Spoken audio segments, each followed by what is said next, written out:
బాబాయ్ చెప్పండి. నా ఇష్టం అంతా నా ఇష్టం. నేనే సీఎంని, మీరు కాదు. మీ కూటమి ప్రభుత్వం కానీ నేనే సీఎం. నా సెక్యూరిటీ ఎందుకు కల్పించరు? నన్ను చంపడానికి ప్రయత్నం చేస్తాను. లా అండ్ ఆర్డర్ లేదు అంటున్నాడు జగన్మోహన్ రెడ్డి. నిజంగానే ఆ పరిస్థితి ఉందా రాష్ట్రంలో? ఓహో, అలా అంటారా? జగన్మోహన్ రెడ్డి గారు పోలీసు వాళ్ళని బట్టలు కూడా తీసి కొడతా, ఆ తర్వాత ఆఫీసర్లు 7 సంవత్సరాలు వెనకాల ఉన్న లాక్కొచ్చి కొడతా, ఇలాంటి మాటలు మాట్లాడితే 4 సింహాల గుర్తుకి ఇలువ ఇచ్చినట్ట, నువ్వు ఇలువ తీసినట్ట. నీ వెనకాల చెడు పనులకు కూడా రావాలని నీ పోలీసులు, నీ సెక్యూరిటీ వస్తారా?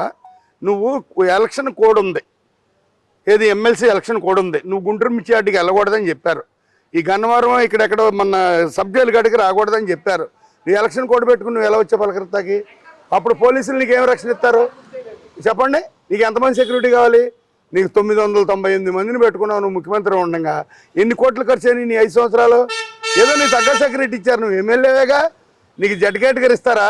ఏదైనా నారా చంద్రబాబు నాయుడు గారు ఇచ్చినట్టు, లేదా ప్రధాని మోడీ గారు సెక్యూరిటీ గారు నీకు ఇస్తారా?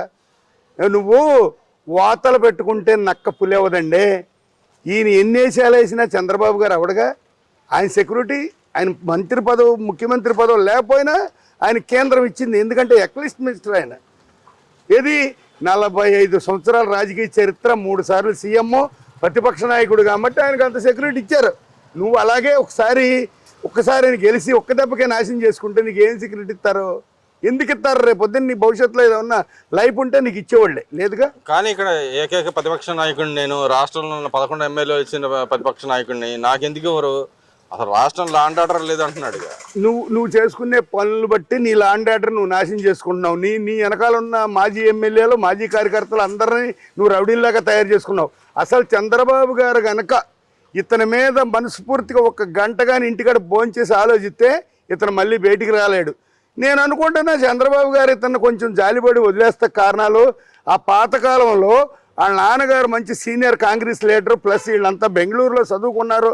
ఆ చిత్తూరు ఎంపీ శివప్రసాద్ గారు, ఆయన ఇంకొక ఆయన ఎవరు ఉన్నారు, ఆయన పటేల్ సుధాకర్ రెడ్డి మహబూబ్ నగర్, వీళ్ళందరూ కలిసి చదువుకున్నారండి. అభిమానంతో ఇతను వదిలేడా, లేకపోతే ఏమన్నా ఇంకా ఫోన్లు వచ్చి తెలుసుకుంటాడు, కుర్రాడు మార్చుకుంటాడని వదిలిపెట్టాడు? నాకు అర్థం కావట్లా.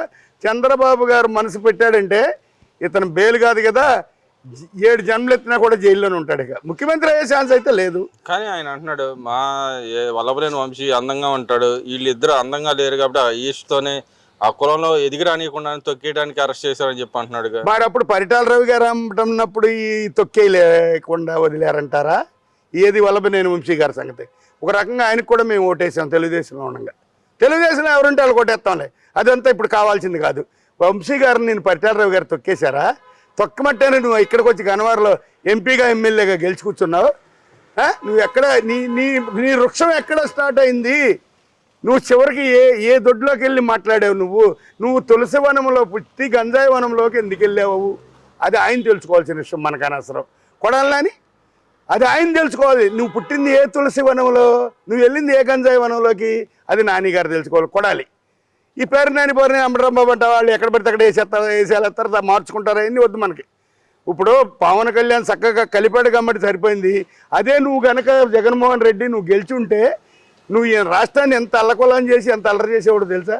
పవన్ కళ్యాణ్ ఇంకా ఏళ్లతో కలిపి సామాజిక వర్గం, ఎన్టీఆర్ గారి వర్గంతో కలిపి కొంతమందిని ఆంధ్ర రాష్ట్రంలో కాపులు బతికించావు. ఆయన అంటున్నాడు ఇక్కడ ఏదైతే ఆయన కులంలో ఉన్నాడు ఆ కులం వాళ్ళని తొక్కి మా వాడిని ఎదగనివ్వకుండా తొక్కేస్తున్నాడు. నిజంగానే ఆ పరిస్థితి. అందుకనేనా మీ కులం ఆడపిల్లని నువ్వే ఆరేసి అర్థమైన కోతలు కూర్చో బాబు. అందుకేనా చెప్పమనండి. అందుకేనా మీ కులం ఆడపిల్లల్ని, మీ కులం పిల్లల్ని నువ్వు అలాగా మాట్లాడావు? ఇప్పుడు అంటున్నాడు ఇంకో మాట కూడా అంటున్నాడు. నేను ఏదైతే మిర్చియాడికి పోయాడు, మిర్చియాడిలో రైతులకి భరోసా, నేను అందరికి భరోసా ఇచ్చాను, నేను ఉండగా 10,000 రూపాయలు దాకా డబ్బులు ఇచ్చాను. ఈ గవర్నమెంట్ వచ్చి మినిమం రేటు కూడా ఇవ్వలేదు. 12,000 రేటులో ఉన్నప్పుడు గుంటె మిర్చి యార్డులో రైతులకి నువ్వు 7,000 ఇచ్చావు. అది టీవీ ముఖంగా, సభాముఖంగా ప్రతి ఒక్కరికి వైఎస్ఆర్ పార్టీ జగన్మోహన్ రెడ్డి ముఖ్యమంత్రిగా ఉన్నప్పుడు జరిగిన విషయం ఇది. ఈ కొత్తగా చెప్పవసరం. అప్పుడు పేపర్లు ఉంటే తిరగేమనండి. ఎందుకో ఏదో మీడియా నొక్కితే వచ్చేస్తాయి.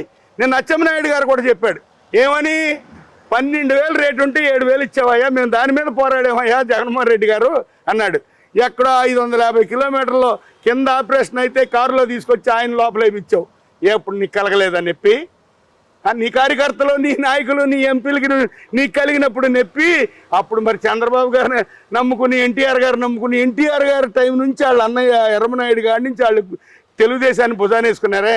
మరి అప్పుడు వాళ్ళు 550 కిలోమీటర్లు బెదవాడ తీసుకొచ్చావే.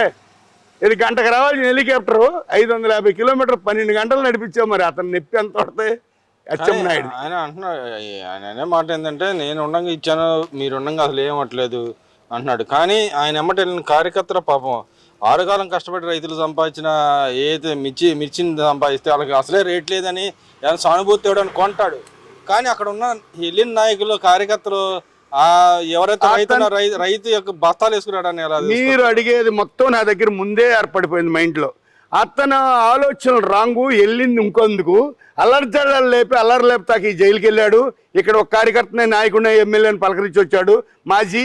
ఇక్కడ యాడ్లోకి వెళ్ళి రైతుల దగ్గర ఏదో తుమ్ము తాకి పెద్ద తెల్ల దుప్పడ కొట్టెత్తుకెళ్ళి తుమ్మొచ్చాడు. మెదడులో చక్కగా క్లీన్ అయిపోయాడు. చిన్నప్పుడే మిరియాల ఊదర పెట్టేవాళ్ళు, ఎండుమిరపకాయలు ఊదర పెట్టేవాళ్ళు పడిచం పోటాకి తల బాగుపడతాకి. అలాంటి పెట్టించుకుంటా కుదరక ఇక్కడికి వెళ్ళి తుమ్మొచ్చాడు. ఆ తుమ్మి ఆ మెదడులో ఆ గుజ్జుపోయి శుభ్రంగా మైండ్ క్లియర్ అయ్యి ఉంటాను కొంతవరకు నేను అనుకుంటున్నా. రైతులతో నీకేం సంబంధం ఉంది? ఇప్పుడు ఎలా సరిపోతావు నువ్వు మాట్లాడతాకి? నువ్వు చేసి ఉంటే నువ్వు మాట్లాడాలి. చంద్రబాబు 7 నెలల్లో నీకు ఏం చేయాలి, ఏం చేయకూడదు నీకేమన్నా తెలుసా? అతని వయసుకి సంబంధించిన మైండ్ సెట్, అతని వయసుకి రాజకీయం తెలుసా నీకు? మీ నాన్నకంటే సీనియర్ నాయకుడే. సరే మీ నాన్న ఆయన సమానం అనుకుందాం, నీకేం తెలుసని? 45 సంవత్సరాలు ఒక్కసారి సీఎం అయ్యి నీకేం తెలుసు? పాడు చేసుకున్నందుకు ఏడవాలి కానీ చేతికి వచ్చింది పండు పాడేసుకున్నావు, ఇక నీకు రాదు. నువ్వు వాతలు పెట్టుకుంటే ఎన్టీఆర్ అవుతావా? ఆయన సింహం, ఆయన పులి, నువ్వు నక్కవే. ఒకవేళ మీ నాన్న పోలిస్తే ఏదైనా పర్వాల రాజకీయంగా కాంగ్రెస్లో పెద్దవాడని చెప్పుకో. నీ కార్యకర్తల సపోర్ట్ లేదు, ఏమీ లేదు, ఇతను ఎందుకు పనికిరాడు. చంద్రబాబు కనుక తెలుగుదేశం కార్యకర్తల్ని ఈ రకంగా వాళ్ళు కారాడి చంపుతున్నారని మైండ్ కానీ పెట్టాడంటే వీళ్ళు కంప్లీట్ ఎక్కడ ఉండాలి అక్కడ ఉంటారు. ఆయన ఇంకా పెట్టల దృష్టి అది చంద్రబాబు గారి దృష్టికి వెళ్ళలేదని నేను అనుకుంటున్నా.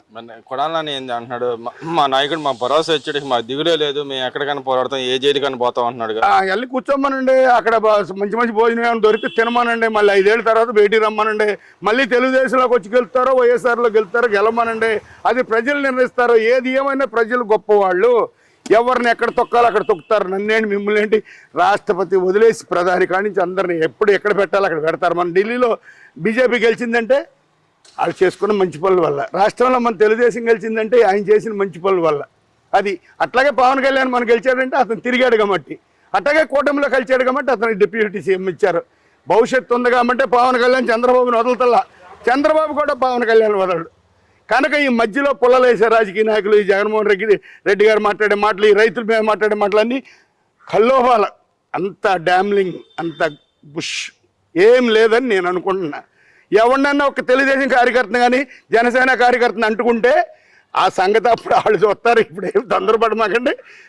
శాంతపరుడు చంద్రబాబు నాయుడు గారు. ఈ కుర్రాడు జోలు మనకెందుకు బురద మీద గడ్డెత్తే మన మీద పడుద్ది ఆలోచనలో ఉన్నాడు. చేయలేక కాదు, ఇతనైతే చేసేవాడు. కానీ నేను అంటున్నాడు కదా, నాకు ఏదైతే సెక్యూరిటీ ఎందుకు ఎవరు మాకు ఇవ్వాల్సిందే కంపల్సరీ అంటున్నాడు. ఆయన అపోజిషన్ లీడర్గా ఉన్నాడంట కదా, మరి మీరెందుకు భయపడి మావాడికి ఇవ్వట్లేదు? మా నాయకుడు ప్రజాదరణ పొందినప్పుడు మావాడికి ఎందుకు సెక్యూరిటీ ఎవరు అని అడుగుతున్నాడు. 16 ఏళ్ళు నిండండి, 17 ఏళ్ళు నిండండి జైల్లో ఖైదీగా ఎలా పెడతారో బాల నేరేస్తాడు కానీ తీసుకెళ్తారు, అంతే కదా. నీకు కరెక్ట్గా 11 సీట్లు లేవు కదా, నువ్వు ప్రతిపక్ష నాయకుడిగా నీకు సెక్యూరిటీ హై కేటగిరీ ఎందుకు ఇస్తారు? ఇవ్వరు కదా. నీకు ఏదన్నా బలం ఉండి ఒక 40-30 సీట్లు ఉంటే అప్పుడు ఇచ్చేవాళ్ళేమో. అట్టాగే సింహం పులి అవ్వదు, పులి సింహం అవ్వదు, నక్కేమో ఎలికి అవ్వదు, ఎలికి నక్క అవ్వదని, కుక్క అవ్వదని, ఇవన్నీ పురోహిత కాలం వీళ్ళన్నీ మాట్లాడేసిన మాటలే.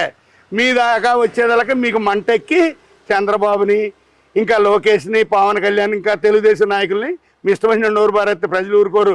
నెక్స్ట్ కూడా మీ ప్రతిపక్షం పోద్ది. ఇప్పుడు నుంచి మంచి చేసుకుని ఏమన్నా 10-20 సంపాదించుకుంటా. ఇక్కడ అంబట అంటున్నాడు, మేము ఎన్నికల్లో పోటీ చేయనప్పుడు మాకు ఎన్నికల కూడా ఆడి నుంచి వస్తుందని అడుగుతున్నాడుగా. ఎవరు?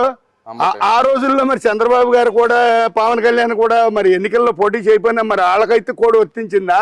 మీ ఇష్టం వచ్చినప్పుడు తీసుకెళ్ళి జైలు వేసి మీ ఇష్టం వచ్చినప్పుడు బెయిల్ ఇమ్మని చెబుతారంటే ఆ పోలీసులు కాదు. అప్పుడు మీకు సాయం చేసిన పోలీసులు ఇప్పుడు బట్టలు తెస్తావు నువ్వు అంటే, ఏళ్ళ సాయం చేస్తే బట్టలు తెస్తావు, నీకు సాయం చేస్తున్నావు, డబుల్ ప్యాంట్లు డబుల్ షర్ట్లు వేస్తావా? మా ఇష్టం వచ్చిన మాట్లాడదు, మా ఇష్టం వచ్చిన చేస్తా ఉంటున్నాడు. అలా కుదరదండి, ప్రజలు ఒప్పుకోరు సార్. మీ టీవీ వారు ఏదన్నా క్రాస్ ఎగ్జామినేషన్లు మాట్లాడతారేమో లాయర్ల దగ్గర జడ్జీల దగ్గర లాయర్లు మాట్లాడినట్టుగా. అది అంతవరకే సబ్బు, కోర్టు వరకే. బయటకు వచ్చి జడ్జిని పలకరి ఊరుకోరు కదా, రూల్స్ ఉంది కదా. లా అండ్ ఆర్డర్ ఎక్కడ పోద్ది? ధర్మం న్యాయం అక్కడే కదా మరి ఉంది. అలాంటి వాటిల్లో మీరు క్రాస్ ఎగ్జామినేషన్ చేయండి, మాట్లాడతాం. వాళ్ళ వల్ల ఏమీ కాదు.